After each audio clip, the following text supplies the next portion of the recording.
efectivamente, como tú lo mencionas, ayer ya juramentaron en sus cargos a los consejeros del Consejo Nacional Electoral. También ocurrió con las autoridades del Registro Nacional de las Personas y del Tribunal de Justicia Electoral, pero hoy nos vamos a concentrar un poco más en el Consejo Nacional Electoral. ¿Por qué es tan importante lo que pasó ayer de aquí a que se organicen las elecciones? ¿Y por qué vamos a hacer énfasis en eso?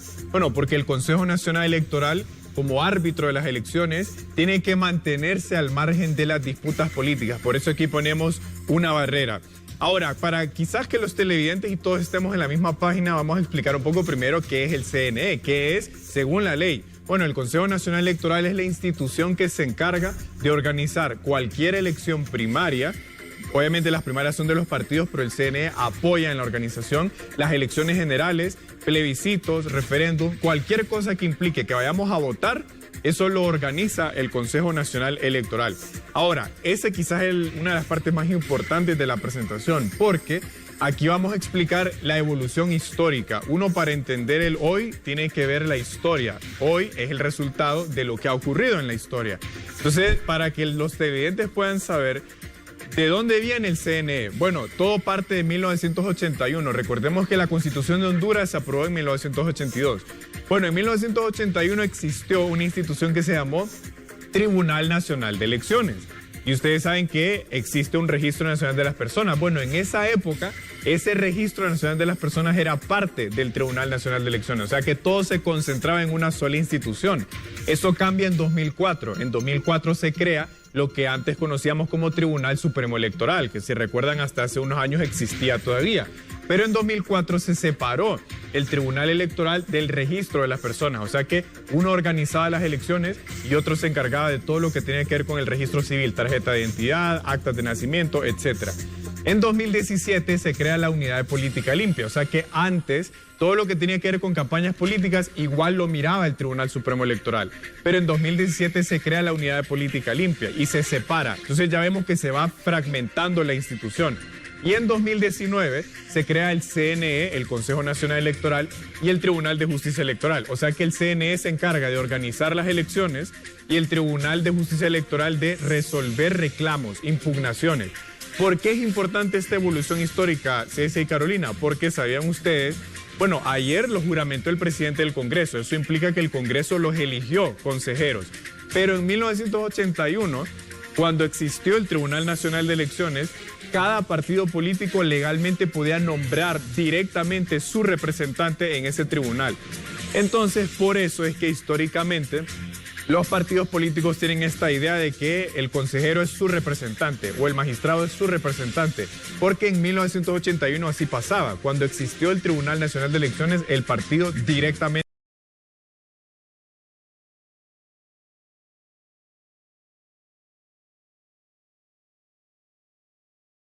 nombraba a su representante. Eso fue cambiando con el tiempo, pero a eso se debe esa idea de que el funcionario responde al partido.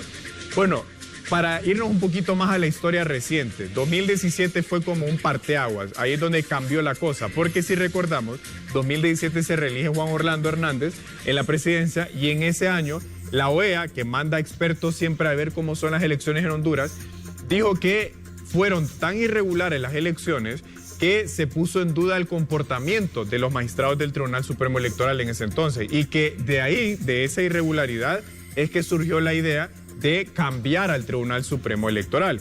Y eso nos da paso a 2021, cuando ya existió el CNE. Recordemos que el CNE se crea en 2019, según la gráfica que vimos, y la primera elección general que organizó fue la 2021. Y la OEA en ese momento dijo: es importante resaltar que aun cuando hayan sido nombrados por diferentes partidos, los consejeros deben priorizar los intereses de la ciudadanía por sobre de los partidos políticos. Y reconoció que a pesar de haber sido nombrados por partidos, los consejeros pudieron interactuar entre sí y organizar la elección. Entonces eso me lleva a esto. Ya que ayer asumieron los consejeros y sabemos que los partidos nombraron uno a uno los consejeros, la ley electoral sí prohíbe que de aquí en adelante, ya que ayer fueron nombrados, participen en actividades partidarias. De aquí en adelante los consejeros no se pueden pronunciar a favor o en contra de algún candidato o de alguna cuestión de la vida interna de los partidos. Y este es el diseño del pleno del CNE. Marlon Ochoa, pues representante de Libre, la abogada Cosette López del Partido Nacional y la abogada Ana Paola Hall del Partido Liberal. Ahora, ¿qué pasa de aquí en adelante? Ayer fueron juramentados, pero aquí viene una clave que vamos a ver en los próximos días. La ley dice que una vez que son juramentados, lo primero que tienen que hacer es nombrar a un presidente, un secretario y un vocal. Y ese cargo lo ejercen por 1 año y se van rotando.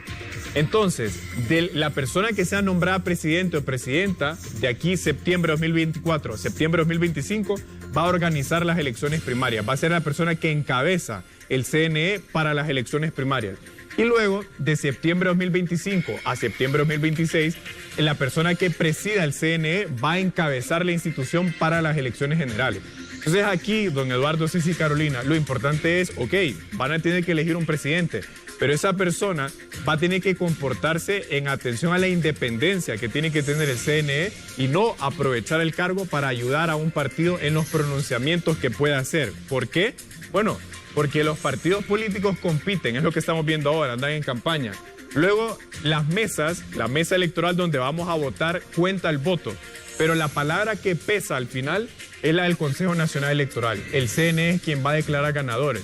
Entonces, ya que ayer juramentaron nuevos consejeros, bueno, el mensaje debe ser como ciudadanos, tenemos que exigir independencia. Y que si bien sabemos que, bueno, tienen su afiliación partidaria, eso es normal, todos somos seres humanos ciudadanos que tenemos derechos políticos, pero ellos además de ser ciudadanos son funcionarios y tienen una responsabilidad que va más allá de la de cualquier ciudadano o incluso de la de cualquier partido político. Así que bueno, ya con esto vamos a ver cómo queda esa sesión en la que eligen un presidente y también cómo a partir de eso camina la institución de aquí a las elecciones primarias. Independencia para que no vaya a suceder lo que sucedió en Venezuela, que allá sin los votos solamente el CNE dio ganador al señor Nicolás Maduro. Así es, de hecho, para que vean un poco por qué esta gráfica es tan relevante a partir de lo que está diciendo Carolina, en el domingo 28 de julio, que fueron las elecciones de Venezuela, digamos que la votación terminó a las 5 de la tarde, hora de Venezuela. El CNE salió dando resultados hasta la medianoche y salió dando resultados sin tener acta en mano. Entonces, por eso es que, aunque sabemos que históricamente la cultura hace que la autoridad responda obviamente a su afiliación partidaria,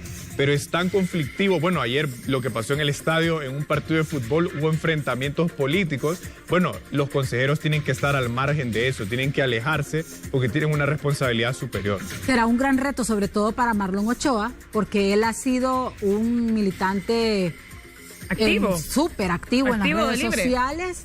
Y ahora él debe de comprender que está en otro cargo, que debe de hacer que se respete la voluntad popular. Entonces, para él yo creo que viene el principal reto, porque Ana Paola Hall pues, ya estaba, Cosette López ha integrado por primera vez, ¿verdad? Ella no estaba ni interna. Ella no estaba. Ella viene de ser diputada del Parlacén. La abogada Cosette López también en su momento fue secretaria del despacho municipal en el Distrito Central y en su momento fue candidata a diputada, pero ella ha mantenido un perfil un poco más bajo. O sea, yo creo que para los tres va a ser un desafío. Obviamente Marlon Ochoa tiene un perfil el principal reto. Claro, más público, pero bueno, ahora los tres tienen una responsabilidad de conjuntamente dirigir la institución y como ciudadanos exigir esa independencia en la medida de lo posible. ¿En quién podría recaer la presidencia ahorita para las primarias, según tu análisis? Bueno, yo creo que ese va a ser el gran reto, Carolina, porque, a ver, la presidencia se puede elegir por 3 votos por unanimidad o 2-1, y siempre se habla de ese 2-1. Yo no me atrevería a decir en quién, pero sí voy a decir lo siguiente. Dependiendo de cómo quede la votación, creo que eso va a marcar un poco la pauta de cómo ¿Pero cada cuánto se rotan ellos? CNE, cada año. Bueno, entonces lo más seguro es que este año puede estar o Cosette o Ana Paola. Bueno, es que acuérdense que... ¿Qué año es? ¿Todo el 2025? 2024-2025. Septiembre 2024, septiembre 2025. Entonces la primera persona encabeza el CNE para las primarias. Puede ser Ana Paola Hall o Cosette López. ¿Usted cree que para las generales va a ser el señor Marlon Ochoa? Por supuesto. Libre no va a dejar escapar la presidencia del CNE. La segunda persona que encabeza el CNE para las generales. Y la tercera persona se queda sin elección. La tercera persona... Y ahorita está Ana Paola Hall. Entonces, bueno, Cosette López. Ella cerró. O sea, digamos que Ana Paola Hall está en el pleno que se fue. Puede ser otra vez. A partir de mañana es borrón y cuenta nueva, claro. Entonces, ahora los tres en la primera sesión tienen que elegir presidente. Y esa decisión es muy trascendental para cómo se va a dirigir el proceso primario y, como ustedes dicen, para ver para dónde se orienta la cuestión allá en lo interno. ¿Y no pueden 2 años consecutivos? No se puede. Sí, entonces va a ser o Ana Paola Hall o Cosette López. Pero ojalá sean independientes de todo, ojalá así algo aspiramos, y sobre todo que se respete la voluntad popular del pueblo hondureño que vaya a votar a las urnas. Es que nunca, o sea, usted decía que en 1981 se escogían por partido y que luego la situación fue cambiando. Fue cambiando la forma de elegirlos, pero finalmente siempre es un líder de una institución política la que se pone ahí. Y Marlon Ochoa, pues obviamente no es cualquier X que agarraron de libre para ponerlo en la institución. ¿Sabe a quién lo pusieron en el cargo? Sí. Pero yo creo que ahí es donde está, o sea, justamente por lo que estamos hablando, si todos sabemos eso, bueno, la presión ciudadana para la elección primaria y general tiene que orientarse a que, si bien está ese vínculo, bueno, tienen que salir a dar los resultados que son, por lo que la gente votó indistintamente de quién ganó. Por lo menos para allá vamos a seguir orientando el seguimiento que vamos a hacer de las elecciones en lo que resta para las primarias y para las generales.